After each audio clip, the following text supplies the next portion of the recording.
Maraming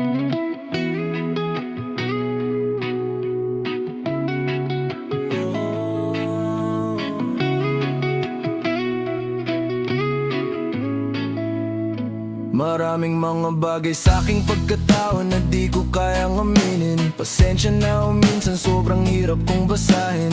Daming pangyayari na di ko din nakalain, kung ba't nga ngayon nandito pa ako at nananalangin. Umaasa na payapa ang buhay aking matamasa. Ramdam mo naman sa aking pinapasa, enerhiya na dala ko ay pag-asa, yeah.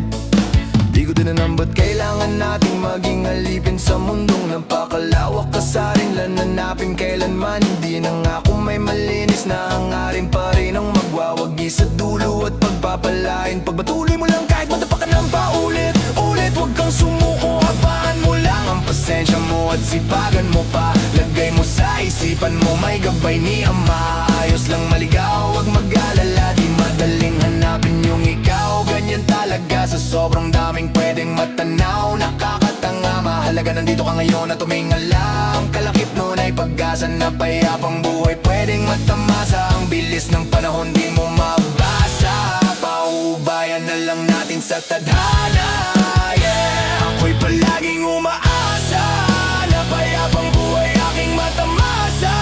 Bago pa ako natuluyang mawala sa mundo ay magpapakalat ng pag-asa, yeah. Maraming mga bagay sa ating pagkabuhay na di natin nakalain, maghahatid ng sugat at bigat sa ating damdamin. Wala tayong magagawa kundi ito'y yakapin at sanayin ang sarili maging matatag palagi, sapagkat ang buhay ay mapaglaro at mapanlinlang.